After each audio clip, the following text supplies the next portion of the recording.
On a une belle histoire pour vous ce soir. Les serres Lacoste cultivent des légumes de serre à Saint-Hubert depuis plus de 35 ans. Avec nous, Yvon Lacoste, cofondateur des serres Lacoste, et Ismaël Jamil Hamlet, président des entreprises Lacoste. Bonsoir, messieurs. Bonsoir. Monsieur Lacoste, les terres sur lesquelles vous avez développé vos serres appartenaient, si je ne me trompe pas, à votre grand-père. Oui. Vous avez pris la relève en 1985 et l'an passé, vous aviez décidé de vendre. Racontez-nous comment vous avez rencontré l'homme qui est à côté de vous, là, la famille Hamlet. Ben, écoutez, c'était, je pense, un pur addon. Ces personnes-là se cherchaient un terrain pour cultiver. Moi, j'étais à vendre. Ils ont passé tout simplement sur le chemin ici. Ils ont vu la grandeur des serres, et ainsi de suite, la façon que les terrains étaient installés. Ils se sont arrêtés, on a visité. Puis tout de suite, moi, avec la famille, j'ai senti passer le courant. Puis ça s'est fait très rapidement. Ouais. Ils ont acheté l'endroit. On a négocié, on a formé une compagnie. Moi, j'ai gardé des parts dans la compagnie. Puis on s'est mis à travailler. Moi, j'ai travaillé comme mentor pour eux autres. OK. Je leur donne les secrets que j'ai accumulés dans ma vie, ainsi de suite. Et eux autres, là, la famille qui est passée, c'est M. Hamlet qui est à côté de vous. Vous êtes d'origine palestinienne et vous êtes arrivé au pays avec votre famille en 1992 à Vancouver. Et si je ne me trompe pas, vous étiez, et vous êtes toujours, 18 enfants dans votre famille. Il y en a 6 qui sont impliqués dans la ferme, c'est ça? C'est exact, c'est exact. Alors, d'où vient votre intérêt pour l'agriculture et pour la terre de M. Lacoste? Écoute, nous autres, depuis, c'est dans notre famille, l'agriculture. Toute ma famille en Palestine, présentement, ils autres sont dans l'agriculture. Ils font pousser des dattes, des bananes, des raisins. Puis c'est ça, fait que dans le fond, c'est depuis qu'on est tout jeune qu'on est dans l'agriculture. Puis mon père, en 1992, quand on est arrivé à Vancouver, on a acheté une ferme. Mon père a acheté une ferme. On l'a exploité pendant 40 ans. Puis après ça, on est venu à Montréal. Ça a changé un peu le domaine. Puis après 15 ans, ben c'est resté dans notre sang. Puis on voulait retourner dans l'agriculture. Ouais. Puis on est revenu à Lacoste. Et là, on est loin quand même des dattes et des bananes. Qu'est-ce que vous cultivez dans vos serres? Présentement, on cultive des cocombres toujours sans pesticides. On fait des fines herbes et tous des transplants de légumes. Brocolis, toutes sortes de légumes. Et vous, M. Lacoste, donc, vous transmettez le savoir dans une nouvelle structure d'entreprise avec M. Hamlet? Exactement. Dans une remise à niveau, on s'en va vers un niveau beaucoup plus haut. On a des projets de construction qui sont assez importants. Ça va très bien. Qu'est-ce qu'on fait est bien apprécié par la population parce que nos ventes sont très bonnes. On est tout le temps vide. Fait qu'on produit, puis ça se fait à mesure. Puis on croit bien que le chemin qu'on prend, c'est le bon. Et M. Hamlet, c'est quoi l'importance d'avoir M. Lacoste toujours avec vous impliqué dans l'entreprise? Et M. Lacoste, juste son expérience à M. Lacoste, c'est une expérience de 45 ans que ça s'achète pas. Et puis moi, je me sens fortuné d'avoir M. Lacoste avec nous autres parce que qu'est-ce qu'on apprend de M. Lacoste?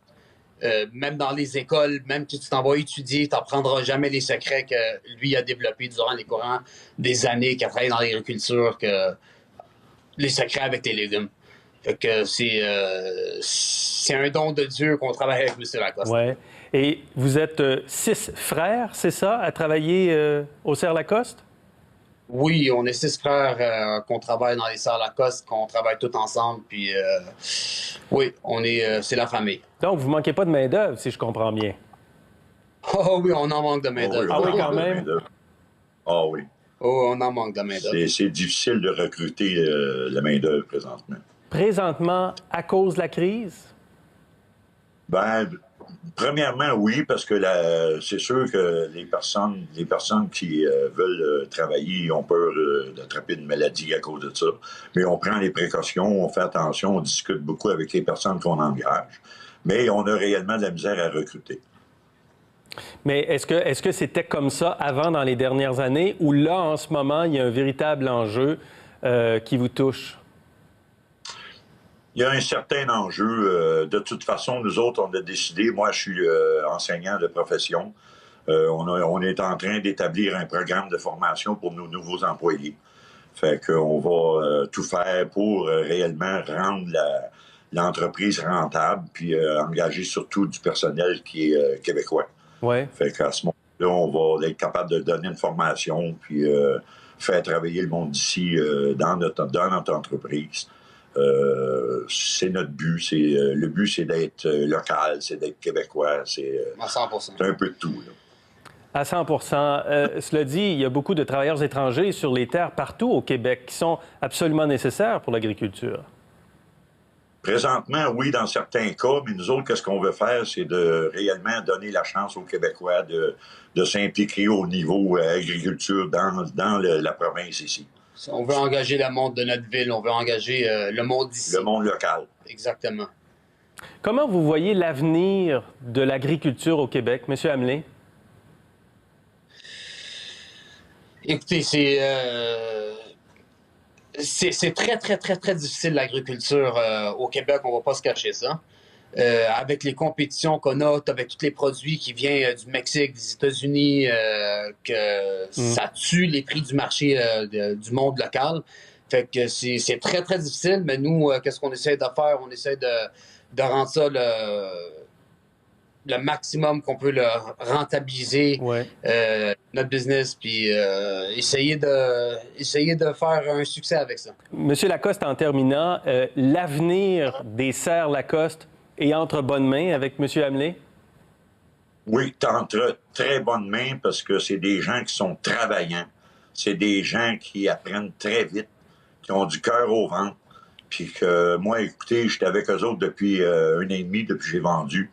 Puis je trouve que c'est une très bonne famille, puis qu'ils veulent apprendre.